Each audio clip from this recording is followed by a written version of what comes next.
সাজের বাতি পর্ব ৩-৪। শিফাকে হাসতে দেখে দিগন্ত আর কথা বাড়ালো না। বাবা ডাকছেন, জরুরি নাকি কথা আছে। সে ভেজা তোয়ালে ব্যালকনিতে মেলে চলে গেল।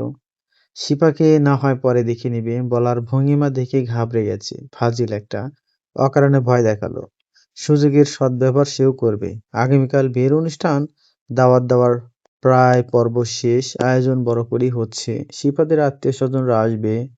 এখন কালকের দিনটা ভালোই কাটলেই হয়। দিগন্ত বাবার সাথে হালকা নাস্তা সেরে অনুষ্ঠান নিয়ে আলোচনা করছে। সবকিছু তার পরিপাটি চাই। এজন্য অহেতুক বাসায় ঝামেলা করেনি। কমিউনিটি সেন্টারে সব আয়োজন করছে। আর শিফার সব সাজ পোশাক সকাল ৯টা নাগাদ পেয়ে যাবে। তারপর সবাই ওখানে চলে গেলেই হবে। খাবারের মেনুও ওর পছন্দ মতো জানিয়ে দিয়েছে। প্রশান্ত এখনো বাসায় ফেরেনি। সে জানিয়েছে ফিরতে রাত হবে। হসপিটালে কি সমস্যা হয়েছে সেটা মিটিয়ে আসবে, তাই অপেক্ষায় না থেকে আলোচনা শেষে রাতে খেয়ে যে যার রুমে চলে গেল। রাত যখন 12টা 07, নিকষ কালো রাত। কোথায় থেকে কুকুরের ডাক শোনা যাচ্ছে। কুকুরটা অনবরত ডেকেই যাচ্ছে। রাতে ঘুমায়নি কেন কে জানে। ব্যালকনির দরজা দিয়ে বাতাস রুমে ঢুকছে। এতে জানালার পর্দাগুলো নড়ছে। দিগন্তের রুমটা আকাশি আর সাদার সংমিশ্রণে সাজানো। কি জানি কেন, হয়তো এই দুটো ওর পছন্দের। বাতাসের সাথে ফুলের সৌরভ ভেসে আসছে, হয়তো বাগান থেকে। মন মাতানো এক মুহূর্ত। শিপা ড্রেসিং টেবিলের সামনে চুল বাঁধছে আর গুনগুন করছে। মনটা বেশ ফুরফুরে অজানা কারণে। শিপা সাফার ছবির দিকে তাকিয়ে ভ্রু নাচিয়ে হাসলো, অর্থাৎ বলতো কেমন দেখাচ্ছে। সাফার হাসি মুখের ছবিতে যেন শাড়ি পরিহিত শেফাকেই দেখছে।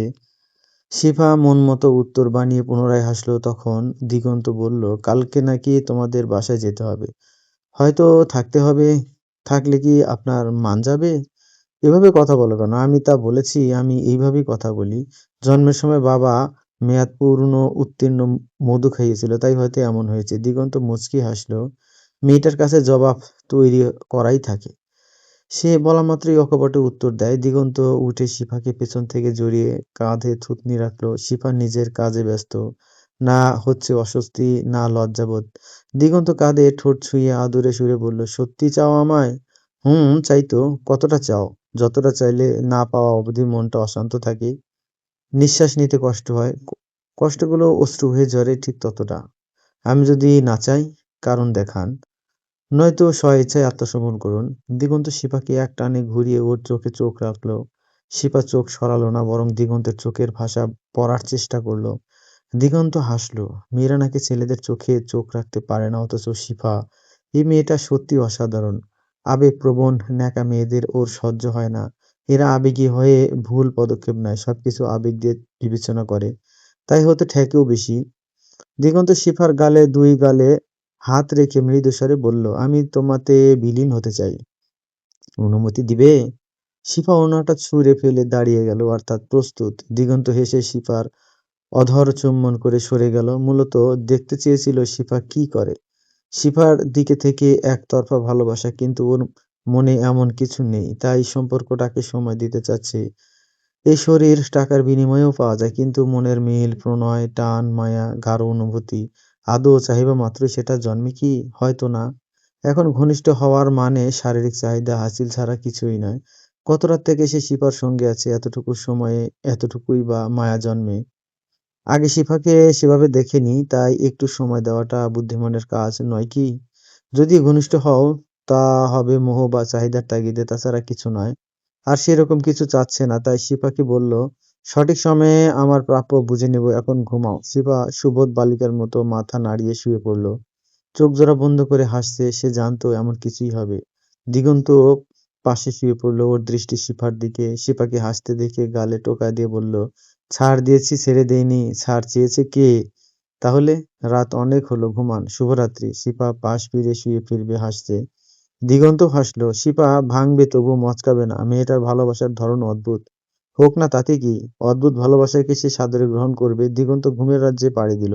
বাকিটা না হয় পরে দেখা যাবে। পরের দিন সকাল থেকে বাসায় তোড়জোড় শুরু হয়েছে।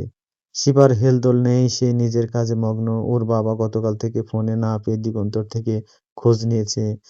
মেয়ে ঠিক আছে শুনে শান্ত হয়েছেন। ওনারা অতিষ্ঠ।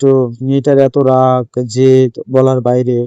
যখন যা বলবে তাই করবে, যে বাধা দিবে সেই তার শত্রুপক্ষ।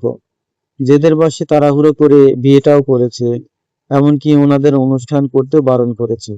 বারণ উপেক্ষা করলে সে আর বাসাতেই যাবে না। পরে দিগন্ত এসব শুনে ওনাদের বুঝিয়েও বলেছে আর আশ্বস্তও করেছে সব সামলে নেবে। সকাল 10টার দিকে শিফা নিজেই তৈরি হয়েছে। নিহা সেজেছে পার্লারের মেয়েটা থেকে। মেয়েটা এসেছিল শিফাকে সাজাতে। শিফা সরাসরি না করে দিয়েছে। দিগন্ত একটু বাইরে গিয়েছিল 1 ঘন্টার জন্য। শিফার জরুরি তলবে তাৎক্ষণিক ফিরতে হয়েছে। আসার পরে ওকে দিয়ে শাড়ি কুচি ধরিয়েছে। এতক্ষণ এভাবেই বসেছিল। পরে দিগন্ত এই অবস্থায় দেখে বলল, ভাবিকে ডেকে নিব? আমি ভাবির সূত্র ধরে এ বাসায় এসেছি। আচ্ছা বলো কিভাবে কি করব। শিফার কথা মতো দিগন্ত সেভাবে সাহায্য করলো। দিগন্ত মনে মনে খুশি হয়েছে। এই অত্যাচার সহ্য করতে সর্বদা প্রস্তুত। সাথে এটাও অবগত শিফা কোনো ইচ্ছা পোষণ করলে তাকে পূরণ করতে হবে, নয়তো অভিমানে কথা বন্ধ, যেমনটা ওর বাবার সঙ্গে করছে। উফ, মেয়েটা প্রচুর জেদি, যা বলবে তাই ঠিক। তবে মুখ্য কথা, এমন প্রকৃতির মেয়েরা প্রচুর ভালোবাসতে পারে, সেদিক থেকে সে সৌভাগ্যবান। তারপর যথাসময়ে সবাই নির্দিষ্ট গন্তব্যে বেরিয়ে গেল। শিফার বাবা মা ওখানে অপেক্ষমাণ। মেয়েটাকে একবার দেখার জন্য ওনারা ব্যাকুল হয়ে উঠেছেন। না জানি ওখানে কেমন আছে। শিফারা গাড়ি থেকে নামতেই সবাই উৎসুক হয়ে ওদের দিকে তাকালো। একটু দূরে শিফার পরিবার দাঁড়িয়ে আছেন। বাবা মা, বড় ভাই শিহাব আর তার পাশে তার স্ত্রী তমা। এতটুকু ছোট্ট ভাই রাফি, আর রাফির কোলে শিহাবের 4 বছরের ছেলে তনয়। মোট 6 সদস্যের পরিবার। শিহাব ব্যাংকে কর্মরত আর রাফি 10ম শ্রেণীতে অধ্যয়নরত। সুখী পরিবার।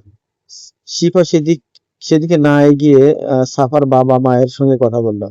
ওয়েটারকে ডেকে স্পেশাল আপ্যায়নের তাগিদ দিল। সাফার মা বাবা ওর মাথায় হাত বুলিয়ে বললেন, খুব সুন্দর দেখাচ্ছে তোমার আমার মেয়েকে।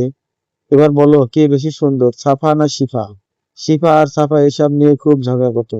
একটু পরে মিটেও যেত। একজন আরেকজনকে ছাড়া যেন অচল। যেখানে যেত একজোড়া পোশাকও এক, এমনকি চুলের স্টাইলও।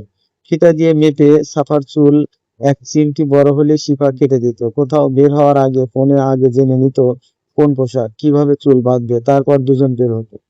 অথচ আজ শিফার খুশির দিনে সাফা নেই। শিফা স্বাভাবিকভাবে থাকলেও ওর কষ্টটা বুঝেছে। এই মেয়েটা শক্ত হলেও মানুষ। উনি শিফাকে বুক জড়িয়ে কেঁদে ফেললেন। শিফা উনাকে আঁকড়ে ধরলো, তবে কাঁদলো না। কেঁদে নিজেকে দুর্বল করার মানে হয় না। স্বপ্নীল আসেনি? তার নাকি জরুরি কাজ আছে। শিফার পরিবারের সবাই ওর সঙ্গে কথা বললো। ওর বাবা মা ভালো মন্দ কিছু জিজ্ঞেস করলো। দিগন্ত সবার সঙ্গে কুশল বিনিময় করে সরে গেছে। তমা শিফাকে দিগন্তের পাশে বসিয়ে দিয়ে আসলো। আত্মীয় স্বজনরা ওদের উপহার দিয়ে দোয়া করে যাচ্ছে। ফটোশুট, খাবার পর্ব, আরো যাবতীয় কাজের সমাপ্ত হলো। আজকে শিফাদের বাসায় যেতে হবে, এটা নাকি নিয়ম। প্রশান্তরা বিদায় দিয়ে চলে গেল আর দিগন্তরা এলো শিফাদের বাসায়। দিগন্ত শিফার ব্যালকনিতে দাঁড়িয়ে আছে। তনয় তার কোলে। আসার পর থেকে ওকে ছাড়তে না। এতক্ষণ কোলে নিয়ে থাকায় হাতটা ধরে গেছে। একটু নিচে নামলেই কাঁদছে। পলাতো না যেন বাঁশি। বিরক্তিকর শব্দ করলেও হুমকি দিচ্ছে, সবাইকে বলে দিব কিন্তু। রাতের খাবারও ওকে কোলে নিয়ে খেতে হয়েছে। একটু পরে তমা এসে ওকে নিয়ে গেল। দিগন্ত ওর যেন হাঁপ ছেড়ে বাঁচলো। শিপে এসে দরজা আটকে ফ্রেশ হয়ে বসলো। খুব ক্লান্ত লাগছে। এসে উঠে দাঁড়াতেই দিগন্ত ওর হাত মুচড়ে গালে ঠোঁট ছুঁয়ে দিল, জুতা মেরে গরুদান করার মতো। শিপা ব্যথা পেলেও নিশ্চুপ। ব্যথায় নিচের ঠোঁট কামড়ে মুখ কুঁচকে নিয়েছে। হাতটা বুঝি ভেঙেই যাবে। শিপাকে নিশ্চুপ দেখে দিগন্ত ফিচল কণ্ঠে বলল, আমার সঙ্গে লড়াই করবা জান, কিন্তু ভুল চাল দিয়ে ফেললে যে। এটা কিন্তু মোটেও ঠিক হয়নি। ছিঃ, এই তোমার ভালোবাসা? শিপা খুব কৌশলে দিগন্তের হাঁটু বরাবর লাথি দিল। দিগন্তের হাত দুর্বল হলে চুল খামচে ধরে সরিয়ে দিল। দিগন্ত মুখ থুবড়ে পড়তে গিয়েও সামলে নিল। শিপা তখন তাচ্ছিল্যের হাসি হেসে বলল, ভালোবাসা মাই ফুট বাস্টার্ড। জলে ডাঙা করে অহেতুক সময় অপচয়। তাই তোর স্থলেই আমি জায়গা করে নিয়েছি। এবার খেলা দেখো। মিথ্যু উক্তিতে ভালোবাসা হয় বুঝি? উফ, এত শখ ভালোবাসা পাওয়ার, আহারে। দিগন্ত উচ্চ শব্দে হেসে বলল, মেয়েটা খুব বেশি সাহসী, কথাটা অস্বীকার করার মতো নয়। এটা অপ্রিয় হলেও সত্য। ওর চালে ওকেই বাজিমাত। বাহ, শিফা তীক্ষ্ণ বুদ্ধির অধিকারিণী।